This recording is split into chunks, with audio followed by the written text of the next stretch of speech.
नमस्कार, ABP news का खास शो विश्व विजेता देख रहे हैं आप। जी हाँ, विश्व विजेता बनने के लिए, फाइनल में पहुंचने के लिए टीम इंडिया की आखिरी जंग है आज। सेमीफाइनल का मुकाबला, सामने वेस्ट इंडीज की टीम इंडिया को वेस्ट इंडीज को हराना है और फाइनल में जगह पक्की करनी है। कैसे, इसी पर बात करने के लिए टीम इंडिया के अनुभवी बल्लेबाज गौतम गंभीर हमारे साथ मौजूद है। जोरदार तालियों के साथ गौतम का स्वागत कीजिए।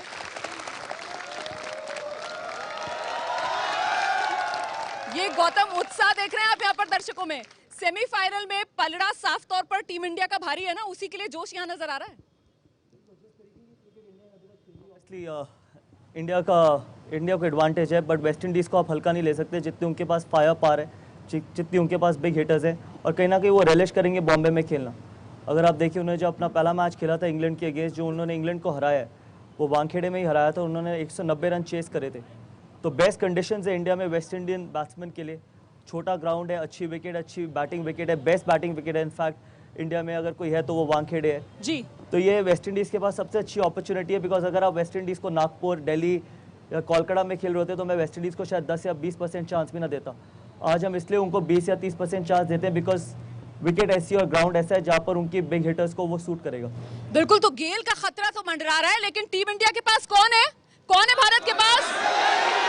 ये देखिए, कोहली, विराट के तौर पर टीम इंडिया का वेस्ट इंडीज के लिए जवाब तैयार है। जी हाँ, वेस्ट इंडीज के लिए क्या किलर साबित होंगे कोहली? तो ग्रुप मुकाबलों में लगातार विराट, जीत, कोहली जो टीम इंडिया को दिलाते आ रहे हैं। और देखिए, अब सेमीफाइनल में मुकाबला पहुंच चुका है। टीम इंडिया को आज वेस्ट इंडीज से सामना करना है। गौतम गंभीर लगातार हमारे साथ बने हुए हैं। गौतम, विराट शो एक बार फिर से आज देखने के लिए मिलेगा? देखिए, आप इतना डिपेंडेंट नहीं हो सकते, और आपको एक खिलाड़ी, ऑब्वियसली जिस तरीके से विराट कोहली बैटिंग कर रहे हैं, ऑब्वियसली बहुत अच्छा बैटिंग कर रहे हैं, बट कहीं ना कहीं आपको आपके बॉलर्स को भी क्रेडिट देना पड़ेगा। हम पिछले इतने टाइम से सिर्फ एक ही प्लेयर के बारे में बात कर रहे हैं कि ऐसे लग रहा है कि सिर्फ एक ही प्लेयर इंडिया के लिए खेल रहे हैं। अगर आप देखिए, पाकिस्तान को 119 पे आउट करा, बॉलर्स ने आउट किया, विराट कोहली ने अकेले तो नहीं आउट किया। जिस तरीके से ऑस्ट्रेलिया के अगेंस्ट कमबैक किया, 4 ओवर में 50 रन खाने के बाद 160 पे रिस्ट्रिक्ट किया, वो आपके बॉलर्स ने रिस्ट्रिक्ट किया। तो हम कहीं ना कहीं हमेशा ये देखते हैं कि बैट्समैन अगर रन बनाता है तो सारा क्रेडिट आप बैट्समैन को देते हो। कहीं ना कहीं आपके बॉलर्स को भी बहुत क्रेडिट डिजर्व जाता है, क्योंकि जिस तरीके से वो बॉलिंग डाल रहे हैं, अगर आप 200 रन बना भी देते हो, अगर आपके बॉलर्स वो खा जाए, तो शायद आज हम विराट कोहली की बात कर भी ना रहे होते, अगर हम शायद टूर्नामेंट में भी ना होते।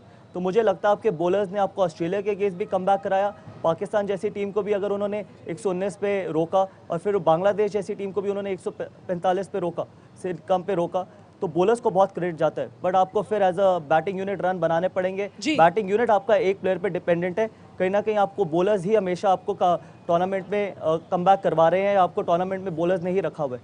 अच्छा गौतम, आज हमने सेट में खासतौर से ये बल्ला यहाँ रखा है। मैं आगे आपसे जानना चाहूंगी, बार बार क्योंकि इस टूर्नामेंट में हम विराट शो ही देख रहे हैं, क्या कमी रह जा रही है रोहित की तरफ से, शिखर की तरफ से, रैना की तरफ से? लेकिन पहले टीम इंडिया की गेंदबाजी को लेकर क्या कह रहे हैं शोएब अख्तर, जरा ये सुन लीजिए। पहले पावर प्ले के 6 ओवर जिसमें सेट होती है, पेस सेट होती है मैच की, उसमें ये होता है क्रिस गेल अगर चल जाए तो वो 60 कर देते हैं, 70 कर देते हैं। अगर वहाँ से अगर वेस्ट इंडीज़ टीम नीचे निकलती तो आधा कॉन्फिडेंस वेस्ट इंडीज़ का स्लैश हो जाता है। दूसरा उनका प्रॉब्लम सबसे बड़ा ये है कि वो आके मारते ही रहते हैं, सारे ही मारते हैं। उनमें मार्लस सैमुअल है जो आके थोड़ी कंस्ट्रक्ट करते हैं इनिंग्स। अगर उनको स्पिनर लगा दिया जाए, जडेजा टांग से शुरू करेंगे बॉल उनको, तो वो फिर चलाते हैं। फिर वो क्योंकि नीचे से ज़्यादा सामने खेलते हैं, सिंगल के लिए सामने खेलते हैं। अगर वो टांग से शुरू करते हैं और थोड़ा बॉल ब्रेक होता है तो मार्लस सैमुअल में फंसते हैं, वो ज़्यादा पेशेंट रह नहीं सकते। एक उनमें ये बैट्समैन है जो कंस्ट्रक्ट कर सकता है। बाकी ब्रावो से लेके रसल से लेके नीचे तक आते जाओ, सैमी तक, वो सारे हिटिंग करने वाले हैं। और स्पिन पे हिटिंग करना आपको पता है इस टूर्नामेंट, इस फॉर्मेट में, और स्पेशली इंडिया में, वो आसान काम नहीं है ये। तो मुझे लगता है कि आधी गेम पावर प्ले की और आधी गेम नीचे जो बनेगी सारी वो स्पिनर्स की। इसलिए मैं कह रहा हूँ कि मुझे पता नहीं क्यों लगता है कि 3 स्पिनर आज खिला ही दिए जाएं अगर विकेट में थोड़ा ब्रेक है। आज स्पिन विन दिलाएगी टीम इंडिया को, वही आपकी स्ट्रेंथ है। बट कहीं ना कहीं हमारे को नए बॉल का फैक्टर बिल्कुल भूल नहीं जाना चाहिए, बिकॉज वानखेड़े में नया बॉल स्विंग होता है, और आप चाहेंगे कि नया बॉल स्विंग भी हो, क्योंकि आशीष नेहरा और जसप्रीत बुमराह अगर उनका बॉल स्विंग होगा तो कहीं ना कहीं क्रिस गेल को बहुत मुश्किल हो सकती है। हम यही बात करें कि अश्विन उनको आउट करेंगे, क्रिस गेल को, कहीं ना कहीं नेहरा भी उनके लिए उतने ही बड़े फैक्टर बनेंगे। नेहरा बहुत चांसेस है कि नेहरा आउट करे अगर बॉल स्विंग होता है, या जसप्रीत बुमराह। तो अगर बॉल स्विंग हुआ तो क्रिस गेल को स्विंग बॉलिंग से भी प्रॉब्लम है और कहीं ना कहीं स्पिन बॉलिंग से भी प्रॉब्लम है। तो हम चाहेंगे कि बॉल स्विंग हो, और नॉर्मली हमने देखा है सी ब्रीज के रीज़न से कि वानखेड़े में बॉल स्विंग होता है। तो होपफुली आज स्विंग और नेहरा और जसप्रीत बुमराह की आप बॉलिंग अच्छी देखने को देखेंगे। तो रणनीति टीम इंडिया की क्या होनी चाहिए, खासतौर से क्रिस गेल को लेकर? 1-2 ओवर के ही मेहमान रहे क्रिस गेल मैदान पर, क्योंकि हम सब जानते हैं अगर वो टिक जाते हैं तो फिर गेल की आंधी अगर मैदान पर चलेगी तो फिर तो किसी के बस में कुछ रहेगा ही नहीं। देखिए, आपके पास एक ही तरीका है उनको रोकने का, उनको आउट करे, क्योंकि अगर वो फील्ड में रहे तो ऐसे वो बैट्समैन नहीं है कि वो डिफेंसिव खेलेंगे, और उनके पास इतनी स्ट्रेंथ है कि वो कभी भी क्लियर कर सकते हैं फेंस। तो आप सिर्फ उनको आउट करके ही रोक सकते हैं, और आप होप करेंगे कि नया बॉल स्विंग हो, बिकॉज अगर आप सीधा अश्विन को लगाते हैं और कहीं ना कहीं वो अश्विन के 2 ओवर खेल जाते हैं, फिर आपके पास अश्विन का फैक्टर खत्म हो गया, फिर आप वापस अश्विन को नहीं डलवा सकते एंड तक। तो आप ये कोशिश करें कि नए बॉल से आउट करने को देखिए। अगर आपसे नए बॉल से वो नहीं भी आउट होते, फिर भी आपके पास एक अश्विन है जो इनको आप बाद में लगा के उनको आउट कर सकते हैं। बिकॉज क्रिस गेल भी ये सोचेंगे कि अश्विन शुरू में आए और कोई राइट हैंडर उनको अटैक करे और क्रिस गेल उनके 2 या 3 ओवर खेल ले। उसके बाद उनको पता है कि फिर 2 लेफ्ट आर्म स्पिनर होंगे या फिर आपके पास सारे फास्ट बॉलर होंगे, फिर वो डेंजर जो है अश्विन का वो खत्म हो जाएगा। तो अगर मैं कप्तान होता तो मैं यही कोशिश करता कि नए बॉल से आउट करने को देखता शुरू में 2 या 3 ओवर जब तक बॉल स्विंग होता है। अगर नहीं होता फिर अश्विन को लाता। सबने पीछे और शायद 2014 T20 वर्ल्ड कप का मुकाबला भारत बनाम वेस्ट इंडीज, उसमें कप्तान महेंद्र सिंह धोनी ने यही रणनीति अपनाई थी, क्योंकि तब मोहम्मद शमी गेंदबाज थे और मोहम्मद शमी ने विकेट निकाला था क्रिस गेल का। देखिए, वही कोई भी कप्तान होगा वो हमेशा अपने ट्रम्प कार्ड को संभाल के रखने की कोशिश करेगा। पीछे से हम हमेशा सब यही बात करते आ रहे हैं कि क्या हमारे को अश्विन से स्टार्ट करना चाहिए, कि हमारे को नया बॉल अश्विन को देना चाहिए। अगर आप नया बॉल अश्विन को देखते हो तो कहीं ना कहीं जो आपका दूसरा फास्ट बॉलर है उसको आपको सेमी न्यू बॉल से डलवाना पड़ेगा। उसकी स्विंग बॉलिंग जो भी थोड़ा बहुत हेल्प मिलेगी 1-2 ओवर वो खत्म हो जाती है। अश्विन तो पुराने बॉल से भी स्पिन करवा सकते हैं, वो उनकी स्ट्रेंथ है। और अगर कहीं क्रिस गेल उनके 2 ओवर खेल गए फिर आपको लेफ्ट आर्म स्पिनर को लगाना पड़ेगा और वो क्रिस गेल टारगेट कर सकते हैं। अगर आप 2 या 3 ओवर या 4 ओवर नए बॉल से डलवाते हैं फिर आपके पास अश्विन है कि जो आप बाद में भी अटैक कर सकते हैं क्रिस गेल को। तो अगर मैं कप्तान होता तो मैं कोशिश करता कि मैं फास्ट बॉलर से डलवाता और कोशिश करता कि उनसे आउट करूं क्रिस गेल को, बिकॉज आप क्रिस गेल को अब रोक के नहीं रख सकते। या तो आप उनको आउट करोगे या वो आपके हाथ से मैच ले जाएंगे। बहुत अहम बात यहाँ पर गौतम गंभीर कह रहे हैं कि क्रिस गेल जैसा बल्लेबाज जिसे कंटेन करने की आप नहीं सोच सकते, सीधा सीधा आपको विकेट निकालना होगा क्रिस गेल का। और नई गेंद गौतम गंभीर के हिसाब से स्पिनर अश्विन की बजाय नेहरा को थमा दीजिए आप। अश्विन आपके ट्रम्प कार्ड है, उन्हें बचा कर रखिए आगे के लिए। कहीं ना कहीं ये कारगर रणनीति साबित हो सकती है क्रिस गेल के खिलाफ।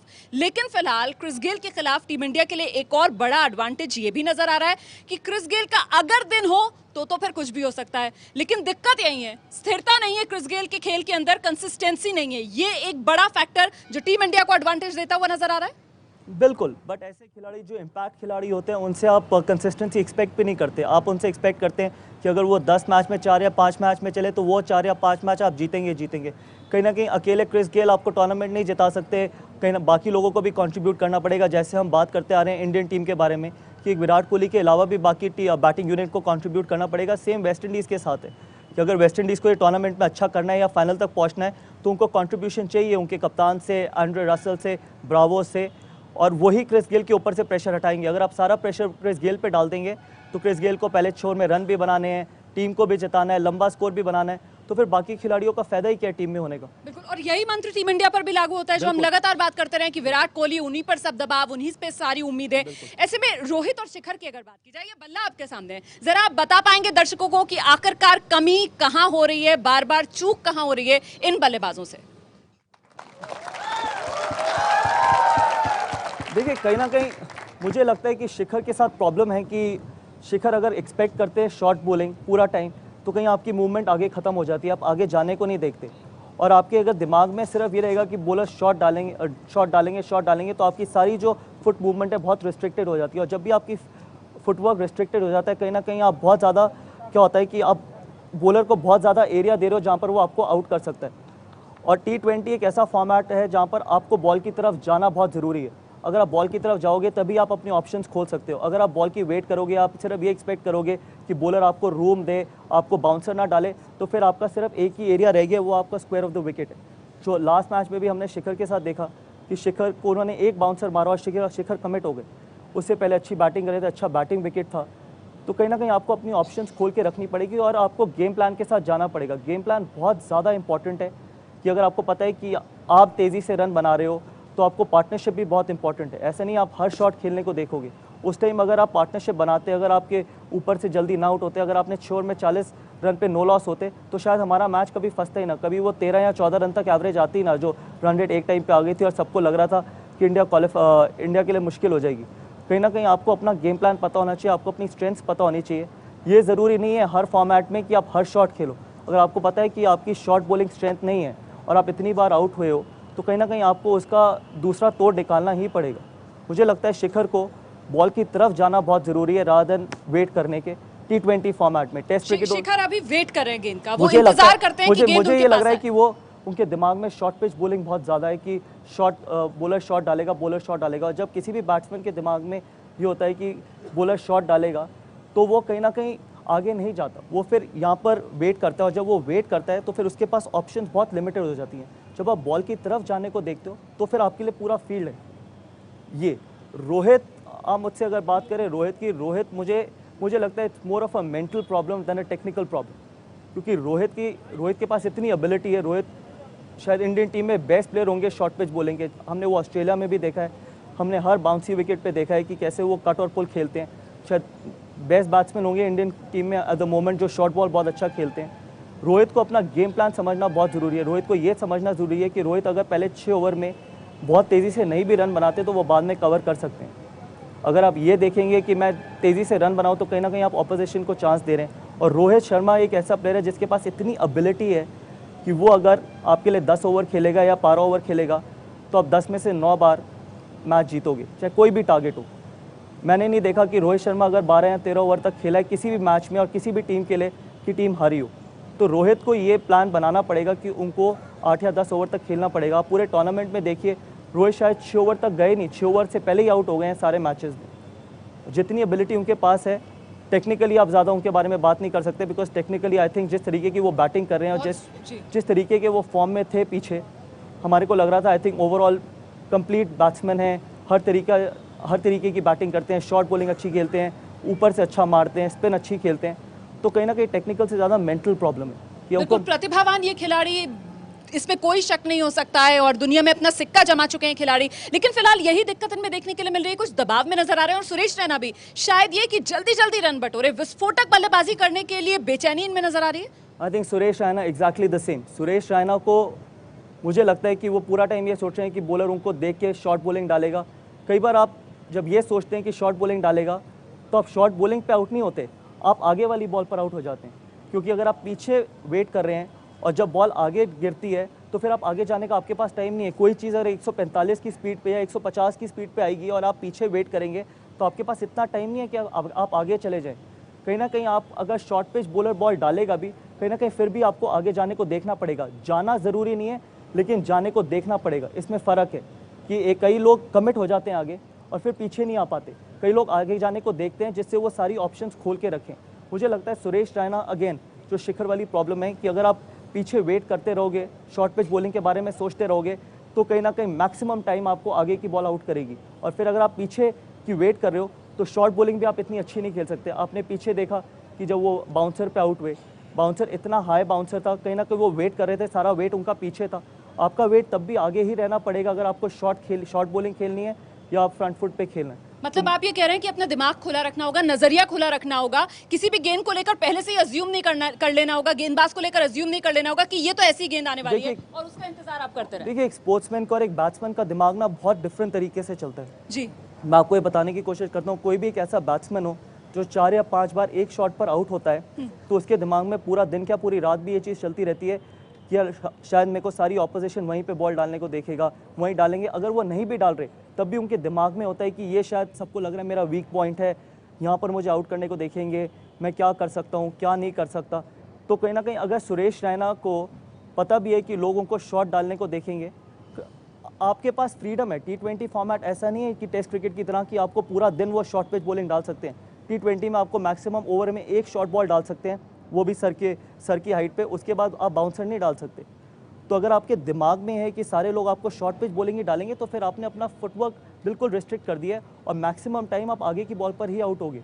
आपको फ्री माइंड से जाना पड़ेगा। T20 एक ऐसा फॉर्मेट है जहाँ पर आपको वो फ्रीडम देता है। ये टेस्ट क्रिकेट या 50 ओवर क्रिकेट नहीं है कि जहाँ पर 2 नए बॉल दोनों एंड से डाल रहे हैं। लोगों के पास, बॉलर्स के पास 2 बाउंसर की ऑप्शन है, यहाँ पर 1 बाउंसर की ऑप्शन है। 4 ओवर हैं आपके पास, आपके मेन बॉलर के पास। अगर आपने वो 2 ओवर निकाल भी दिए, आपके पास स्पिनर आ जाते हैं, मीडियम पेसर आ जाते हैं। तो मुझे लगता है कि रोहित शर्मा के केस में उनको अपने आप को टाइम देना पड़ेगा। शिखर धवन अगेन उनको बॉल की तरफ जाना पड़ेगा, और सुरेश रैना को बाउंसर का ये जो उनके दिमाग में चल रही है चीज़, वो अपने दिमाग से निकालना पड़ेगा। क्योंकि अगर आप उनका सारा फुटवर्क देखें, हर चीज़ पीछे जाना है, हर चीज़, वो आगे आते ही नहीं है। एक बॉल पे वो हमने लास्ट मैच में देखा, वो आगे आए, जो स्लोअर वन था वो भी हवा में गई। जब आप सब कुछ पीछे ही जाने को देखोगे तो जो आगे बॉल पड़ेगा, आप आगे जाओगे कैसे अगर आपका सारा बॉडी वेट पीछे है? इतना कोई भी बॉलर आपको टाइम नहीं देता, और इतनी स्पीड पे कभी भी टाइम नहीं होता। लेकिन शायद बुरा फॉर्म इसी को कहा जाएगा, क्योंकि आपके पास पूरा एक सपोर्ट स्टाफ होता है, इतनी टेक्नोलॉजी होती है, आपको पता है आप क्या गलती कर रहे हैं, सब आपको बता भी रहे हैं जो आपके साथ हैं, लेकिन बावजूद इसके आप उसको पार नहीं पा रहे हैं। देखिए, सपोर्ट स्टाफ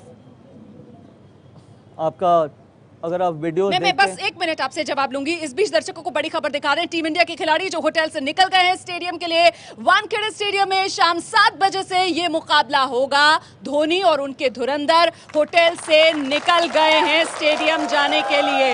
ये तस्वीरें हम आपको दिखा रहे हैं। तस्वीरों में आप देख रहे हैं टीम इंडिया के ये तमाम खिलाड़ी, आत्मविश्वास से भरे हुए ये खिलाड़ी। देखना ये होगा प्लेइंग 11 में आज किसे मौका देंगे। कप्तान महेंद्र सिंह धोनी, क्योंकि युवराज सिंह चोट की वजह से स्क्वाड से बाहर हो गए हैं। मनीष पांडे उनकी जगह आए हैं। प्लेइंग 11 में क्या जगह बना पाएंगे मनीष पांडे, ये बड़ा सवाल। हालांकि एबीपी न्यूज को सूत्रों के हवाले से जानकारी ये भी मिली थी कि शिखर धवन को भी आज बाहर बैठाया जा सकता है। अजिंक्य रहाणे और मनीष पांडे, ये 2 नए चेहरे जिन्हें प्लेइंग 11 में उतारा जाएगा। ये देख रहे हैं आप खिलाड़ी होटल से निकलते हुए। हम सीधे रुक करते हैं। एबीपी न्यूज संवाददाता गणेश ठाकुर इस वक्त हमारे साथ मौजूद है, बता रहे हैं किस तरीके से खिलाड़ी निकले हैं होटल से स्टेडियम के लिए।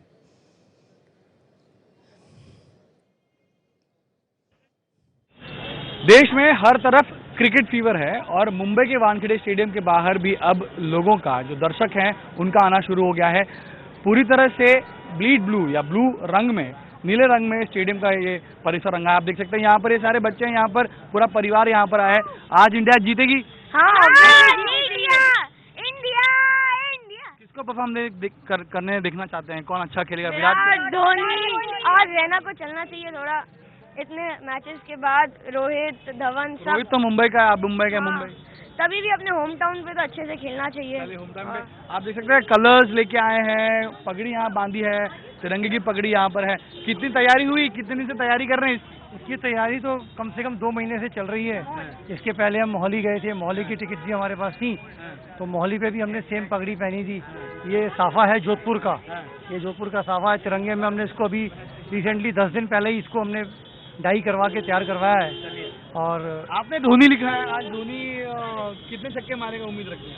बस 6 छक्के मारे 6 बॉलों में, मजा आ जाए। युवराज नहीं खेल रहा, लेकिन आप होगा फिनिशिंग शॉट धोनी का, विनिंग शॉट धोनी। अच्छा ये बताइए मुझे कि कोलकाता, आप मोहाली गए, कोलकाता जाने की भी तैयारी रख रहे हैं आप लोग? डेफिनेटली। यानी पूरी तैयारी की इंडिया फाइनल में जाएगी और वर्ल्ड कप ले आएगी। ये दिल मांगे मोर, ये दिल मांगे मोर। ये गेल भी है, आपको पता होगा, गेल भी है। उनके पास 1 गेल है, हमारे पास 6 गेल है। उनके पास 1 गेल है, हमारे पास 6 गेल है, शुरू से लेकर। आप बताइए आप किसको देखना चाहते हैं अच्छा परफॉर्म? विराट कोहली। विराट कोहली है, बाकी भी टीम में 10 पैर और हैं। नहीं, विराट कोहली। अच्छा बॉलिंग डिपार्टमेंट किसको आप देखते? Obviously Nehra, he is been very good. चलिए आप सब लोग एक नारा दे सकते हैं इंडिया के लिए, सब मिलके पूरा। चलिए जोर से बोलिए।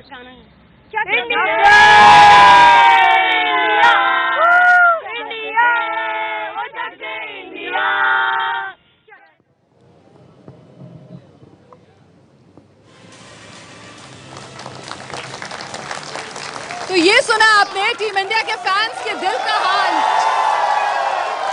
जी चकते इंडिया, इंतजार टीम इंडिया की जीत का है। और ऐसे में किस तरीके से विराट कोहली नहीं, बाकी टीम के बाकी बल्लेबाज भी चमके, जरा बता दीजिए गौतम। देखिए, कहीं ना कहीं आपको फ्रीडम से खेलना ही पड़ेगा, और आपके पास कोई ऑप्शन नहीं है। बिकॉज जैसा विकेट है और जैसा ग्राउंड है और जितना हमने हाई स्कोरिंग मैच देखा है, इससे अच्छे आपके पास आपके बैट्समैनों को कंडीशन नहीं मिल सकती। जो आउट ऑफ फॉर्म है उनके पास ये बेस्ट अपॉर्चुनिटी है रन बनाने की। बिकॉज अगर आप कैलकाटा में खेल रहे होते, नागपुर में या दिल्ली में खेल रहे होते, तो कहीं ना कहीं और मुश्किल हो जाता। बिकॉज आप जितना मर्जी, जैसे हम पहले बात कर रहे थे, वीडियो एनालिस्ट से अपने वीडियोस देख लो, आप जितना मर्जी सपोर्ट स्टाफ से बात कर लो, आपको अपने आप को उठाना ही पड़ेगा। क्योंकि कॉन्फिडेंस लोग सिर्फ आपको दे सकते हैं। असली कॉन्फिडेंस आपको तब मिलता है जब आपको अंदर से कॉन्फिडेंस आता है। तो इससे बेटर कंडीशन बैट्समैन को नहीं मिल सकती। आई थिंक बॉलर्स के लिए बहुत मुश्किल कंडीशन होने वाली है, तो बॉलर्स ज़्यादा सोच रहे होंगे as compare to batsman, because ये मैच वही जीतेगा जिसकी टीम बॉलिंग अच्छी डालेगी।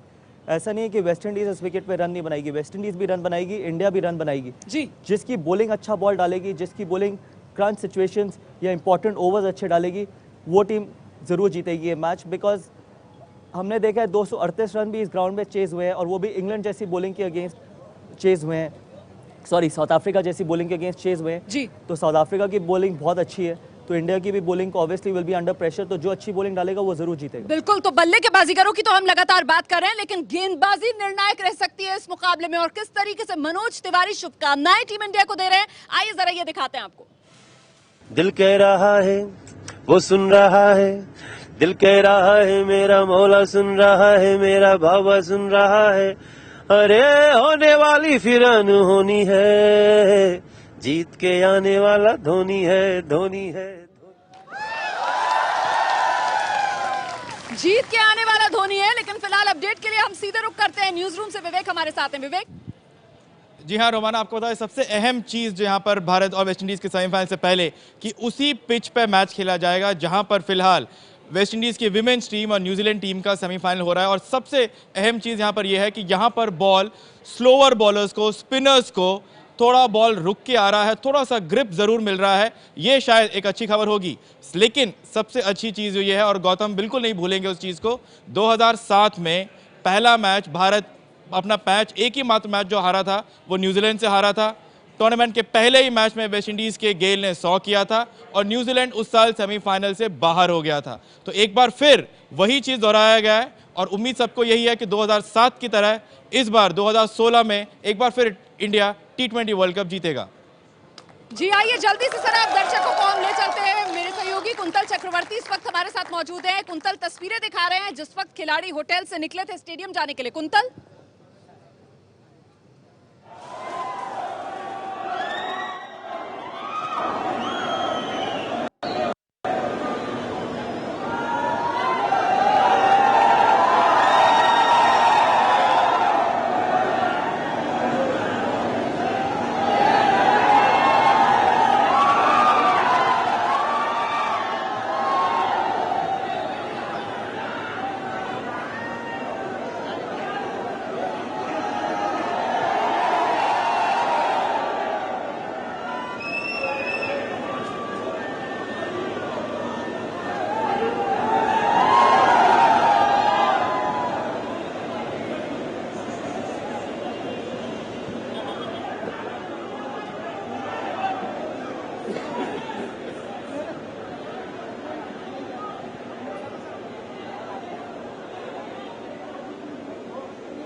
वेस्ट इंडीज सेमीफाइनल का महामुकाबला और मुकाबले से पहले वानखेड़े स्टेडियम की तरफ जा रहे हैं भारतीय खिलाड़ी। अब देख सकते हैं टीम इंडिया के खिलाड़ी टीम बस पे सवार हैं और दर्शकों के उत्साह आप देख सकते हैं, जोश जुनून देख सकते हैं टीम होटल के बाहर, ट्राइडेंट होटल, जहां दर्शक